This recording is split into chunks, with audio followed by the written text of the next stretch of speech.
Le gouvernement blanc d'Afrique du Sud a longtemps été condamné pour sa brutalité à l'égard de sa population noire majoritaire. Dans les années 80, ce régime d'apartheid a mis sur pied un programme bactériologique top secret, le projet COAST, dirigé par Wouter Basson, plus tard surnommé Docteur la Mort. Ce programme, qui avait pour but de mettre au point des armes pour assassiner les opposants à l'apartheid, a donné lieu à des expériences sur la population noire. Je retourne voir le député britannique Norman Baker. Peut-être a-t-il découvert un lien entre Kelly et l'Afrique du Sud au cours de sa propre enquête. Il y avait des relations entre le gouvernement britannique et le régime sud-africain. Et on peut se demander ce que le gouvernement Thatcher de l'époque savait exactement sur le projet COAST. S'il recevait des informations issues de ce projet, et même s'il le soutenait secrètement. David Kelly et Wouter Basson étaient clairement en contact depuis un certain temps. Quels étaient les liens entre David Kelly et le docteur Lamort? Et que penser des informations reçues par Dresch à propos d'un ancien chercheur du projet COAST qui aurait tenté de vendre aux États-Unis des stocks de bacilles du charbon et d'autres agents fabriqués à l'époque de l'apartheid? Est-il vrai que le bacille du charbon est en vente au marché noir? Pour le savoir, je dois aller en Afrique du Sud.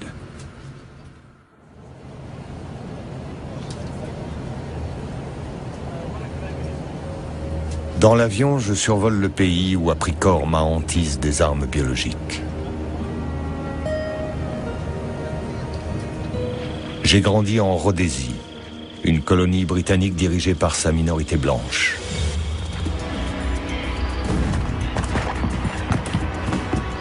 Quand j'ai eu 18 ans, dans les années 70, une véritable guerre civile faisait rage dans le bush. Les nationalistes noirs avaient pris les armes pour conquérir leur liberté. Les Blancs étaient déterminés à se maintenir au pouvoir à tout prix. En fait, nous refusions de laisser la Rhodésie aux mains de la majorité noire. Et il y avait une raison pour ça. Ce n'était pas juste du racisme. Nous avions vu s'effondrer des pays, de l'Ouganda jusqu'au Ghana. Toutes les colonies britanniques qui étaient devenues indépendantes avaient sombré dans l'anarchie. Il n'était pas question que ça arrive en Rhodésie. C'est moi, en 1977, quand j'ai rejoint les Selous Scouts. Jim Parker est un ancien membre des forces spéciales de l'armée rhodésienne, les Selous Scouts. Un régiment d'assassins d'élite, dont la mission est d'éliminer l'ennemi par tous les moyens.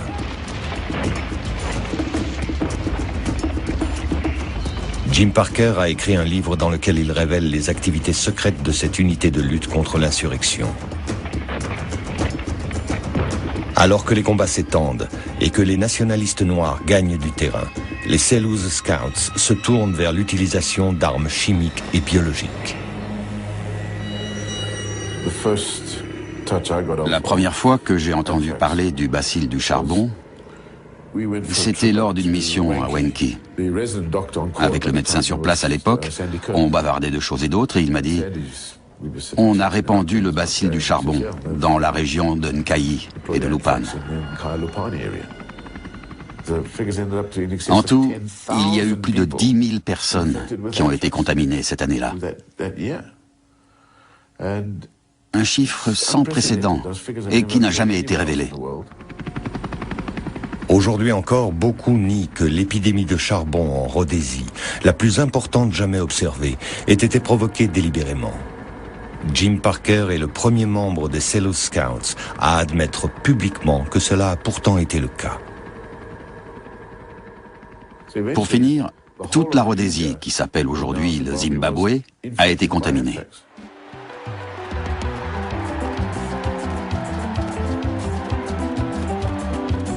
En 1980, quand un accord négocié met fin à la guerre et donne naissance à la nation indépendante du Zimbabwe, les Selous Scouts se réfugient au sud. Tous les documents top secrets, tout ce qui concernait les Selous Scouts, ont été transportés ici, en Afrique du Sud.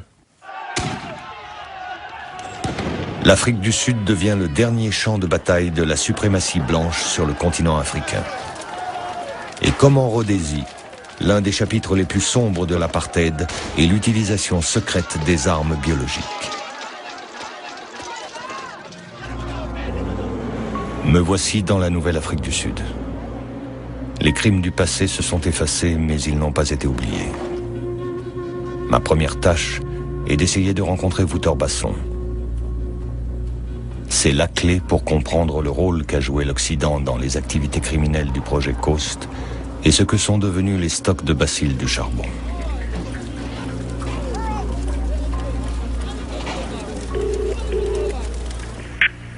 Service des consultations, bonjour. Bonjour, Bob Cohen à l'appareil. Puis-je parler au docteur Basson? Il est avec un patient. Il peut vous rappeler? Le docteur Lamort ne s'est pas exprimé en public depuis plus de 5 ans. Ma démarche a peu de chances d'aboutir. Basson mène une vie bien rangée et ne paraît pas le moins du monde affecté par son sinistre passé. À l'époque de l'apartheid, Basson était le cerveau du projet Coast, qui s'inspirait de l'expérience rhodésienne. Caché derrière des sociétés écrans et des comptes offshore, soutenus par certains services secrets étrangers, les monstrueuses activités du projet Coast n'ont émergé qu'après la chute du régime blanc. I now declare that the hearing of the Truth and Reconciliation Commission is now in session. En 1996, la commission Vérité et Réconciliation est mise sur pied pour permettre aux victimes de l'apartheid de témoigner. Elle encourage aussi les anciens membres des services de sécurité à confesser publiquement leurs crimes en échange d'une amnistie. Les enquêteurs de la commission découvrent les documents secrets du projet Coast, dissimulés par Basson.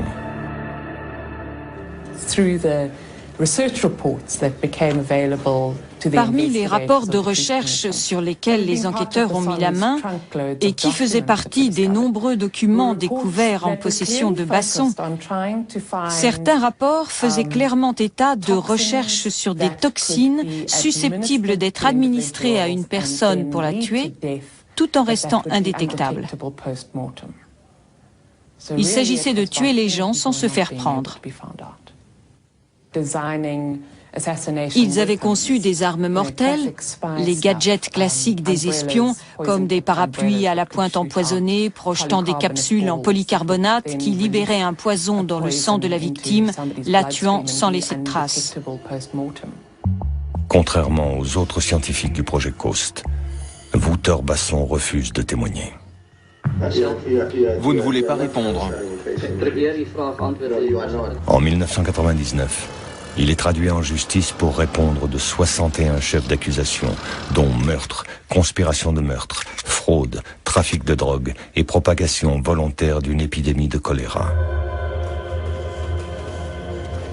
Durant les 3 années de son procès, les témoins se succèdent pour décrire les horreurs commises par le projet Coast sous ses ordres directs. Il est apparu lors des audiences qu'il était aussi lié à un réseau clandestin international bien plus trouble de trafic d'armes chimiques et biologiques. Le 22 avril 2002, au terme de 30 mois de procès, Basson est acquitté de tous les chefs d'accusation.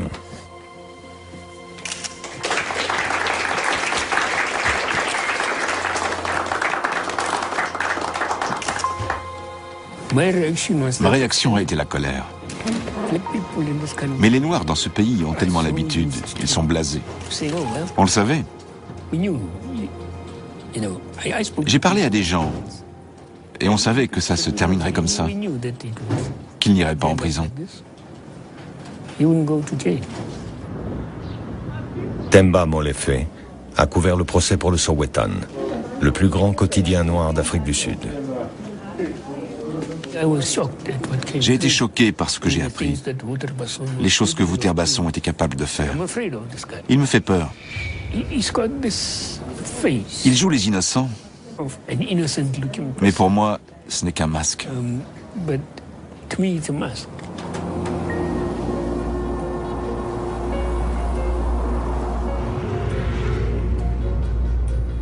Bonsoir, docteur Basson. Bob Cohen à l'appareil. Je voudrais savoir si vous avez reçu mon mail. Nous avons demain et vendredi et samedi. Alors samedi peut-être. Est-ce qu'on peut essayer pour samedi? Qu'est-ce que vous diriez de samedi soir? Je vais voir comment se passe la journée pour décider d'une heure précise. Ok.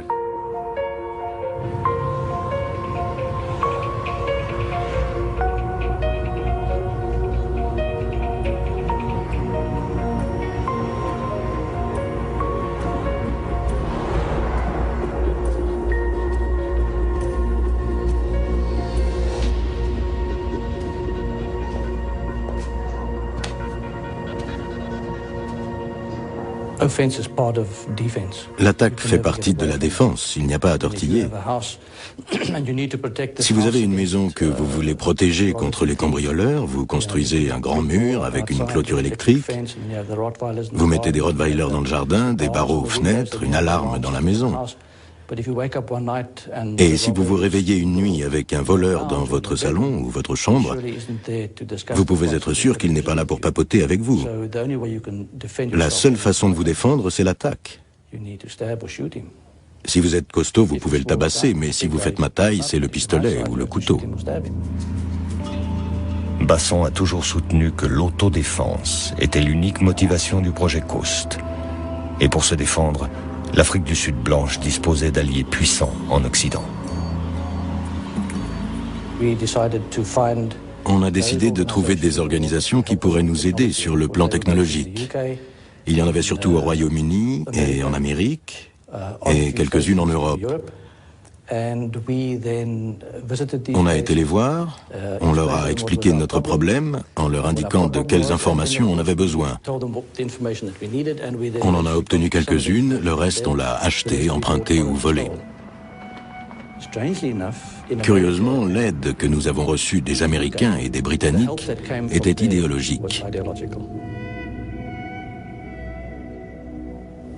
Vous connaissiez David Kelly? Je l'ai rencontré à 3 ou 4 reprises, purement dans le cadre d'un échange d'informations. D'après le peu que j'en ai vu, il m'a donné l'impression d'un homme intelligent, honnête, très attaché à son travail. Vous l'avez rencontré à Porton Down? Je ne peux pas vous le dire, mais je l'ai vu plusieurs fois.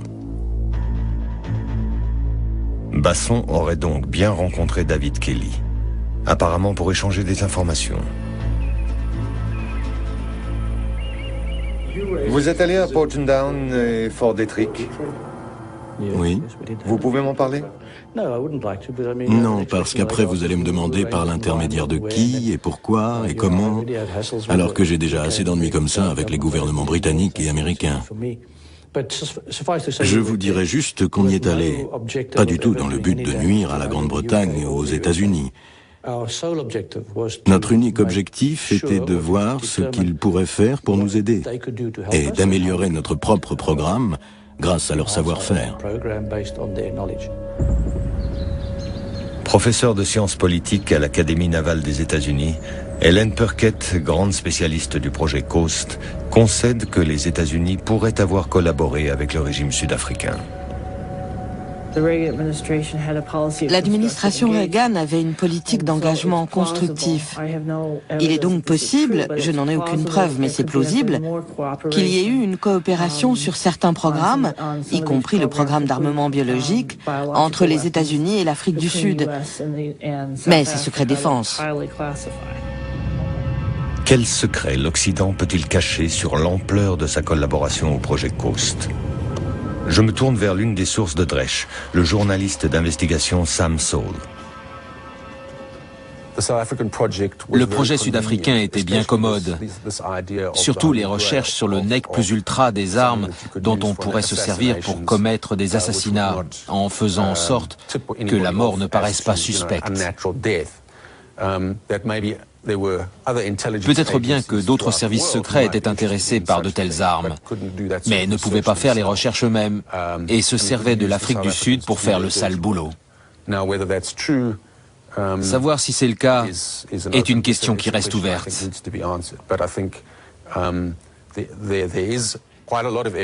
Mais beaucoup d'éléments indiquent que Basson a effectivement reçu l'aide des pays occidentaux. La visite de Larry Ford, par exemple. Larry Ford. Après l'envoi des lettres contaminées, Dresch avait demandé au Congrès américain d'enquêter sur Ford, un microbiologiste californien qui, selon lui, avait été consultant pour la CIA et le projet Coast.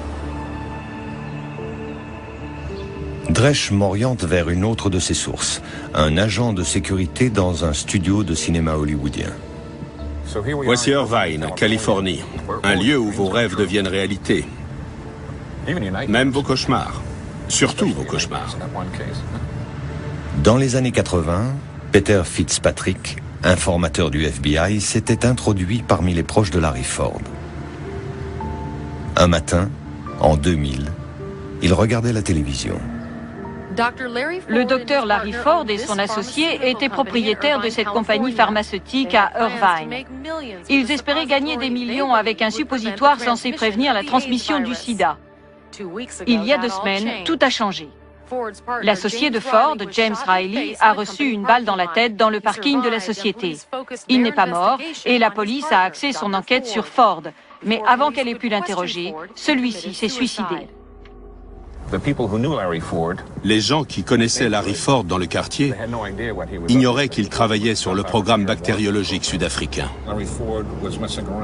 Il manipulait des agents chimiques et biologiques. Il faisait muter des germes. Il les avait perfectionnés à tel point qu'il n'avait pas d'antidote connu. Aucun antidote connu. Tout ça était chez lui et les policiers allaient fouiller la maison. Que faire? Fitzpatrick appelle la police pour la prévenir. Nous avons trouvé 20 à 30 petits bocaux et une bouteille d'1 demi-litre. Nous avons envoyé ces substances à un laboratoire pour des tests. Nous ne savons pas encore de quoi il s'agit. Sur quoi travaillait Larry Ford? Et pour le compte de qui? C'était un type merveilleux, complètement fou. Il débarquait en Afrique du Sud après avoir pris l'avion avec ses poches de pantalon pleines de petites fioles qui contenaient de nouveaux organismes capables, selon lui, de faire des choses merveilleuses.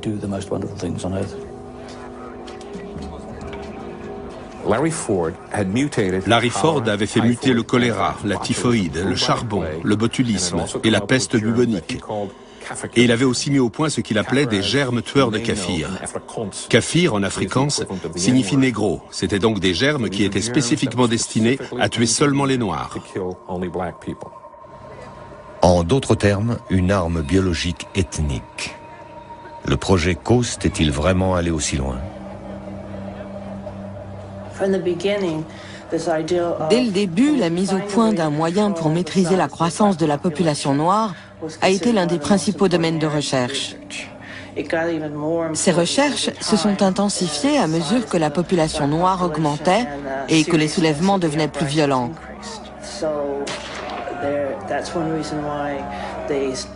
C'est une des raisons pour lesquelles ils ont commencé à travailler sur des modifications génétiques, à faire des recherches pour essayer d'élaborer des contraceptifs afin de stériliser les Noirs à leur insu.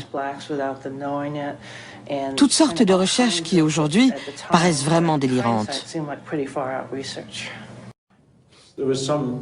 On a parlé d'une arme ethnique sur laquelle travaillait le projet Coast, baptisé la bombe noire. Un projet génial, le plus amusant de ma vie.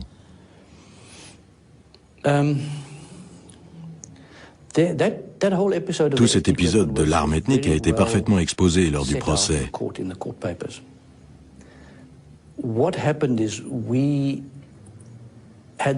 En fait, nous avions pour objectif de synthétiser une certaine protéine présente dans le sperme à des fins contraceptives.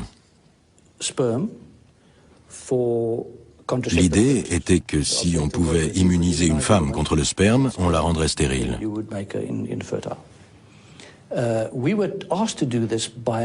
Ces recherches nous ont été demandées par un autre pays qui avait un problème d'explosion démographique dans le cadre d'un échange de technologies.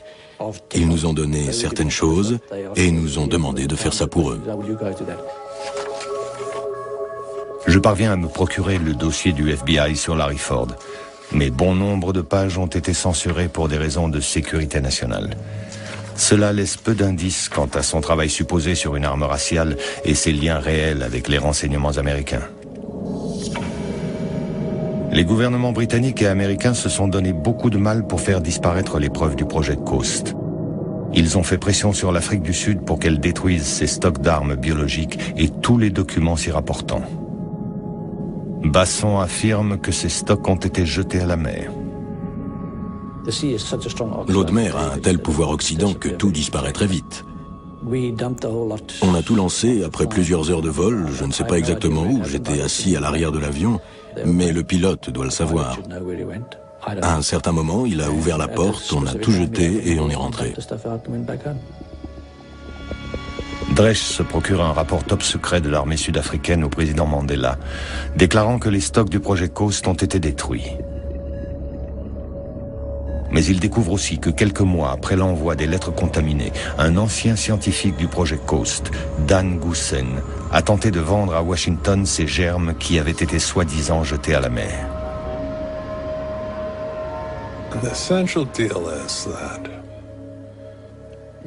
Le deal, c'était que Goosen devait recevoir 5 millions de dollars et qu'il livrerait la cache secrète où se trouvent les stocks de bioarmement du projet Coast, parmi lesquels il y aurait environ 70 souches du bacille du charbon, dont plus d'une douzaine seraient extrêmement virulentes. Des tractations de haut niveau s'engagent avec des agents du FBI et de la CIA, puis s'interrompent au dernier moment. En utilisant Dresch comme source, Sam Saul révèle l'affaire en Afrique du Sud.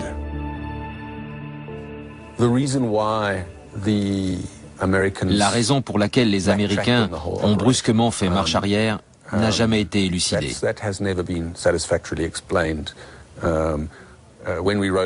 Quand nous avons écrit l'article, nous avons appelé le FBI et la CIA, mais ils n'ont pas voulu faire de commentaires.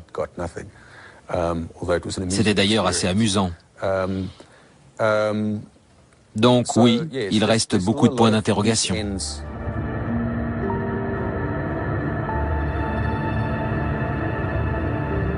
Dan Goosen accepte de me rencontrer dans un lieu public, mais refuse d'être filmé. Il m'explique qu'il ne pourra jamais me raconter toute l'histoire. C'est trop dangereux. Goosen a toujours la main sur la cache d'armes. Personne d'autre ne sait où elle est. Le gouvernement sud-africain a baissé les bras et ne fait rien. Elle est toujours là, quelque part. C'est une famille très soudée. Ce petit jeu autour de l'anthrax, les Américains et les Britanniques y jouent ensemble. Et c'est prouvé. Tous les gouvernements tremblent dans ces affaires louches. Et ils ne s'arrêteront pas. Pourquoi le feraient-ils? Je suis sûr qu'aujourd'hui encore, ils sont mouillés jusqu'au cou. Les Américains sont mouillés. S'ils ne veulent pas se laisser distancer, ils sont obligés de garder tout ça.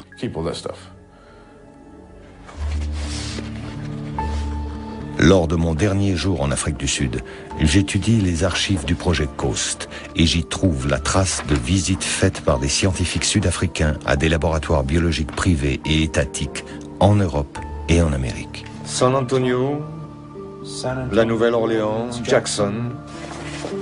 Suis-je tombé sur la piste d'un vaste réseau qui manigance pour fabriquer une nouvelle génération d'armes biologiques? Parmi ceux que cette perspective inquiète, il y a le professeur Ellen Puckett. Je suis certaine que certains gouvernements continuent de mener des recherches dans ce domaine. Et que c'est sans doute ce qui nous attend à l'avenir. Des armes biologiques capables de cibler certaines populations. Je trouve ça terrifiant.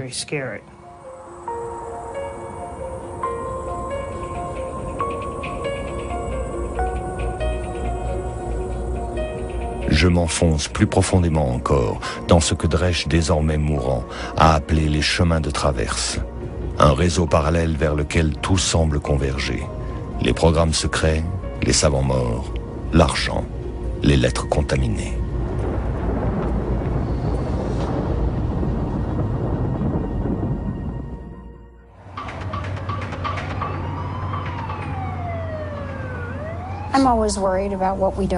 Je m'inquiète toujours de ce que nous ignorons dans un domaine qui est par nature aussi secret et politiquement sensible et potentiellement aussi explosif sur le plan diplomatique.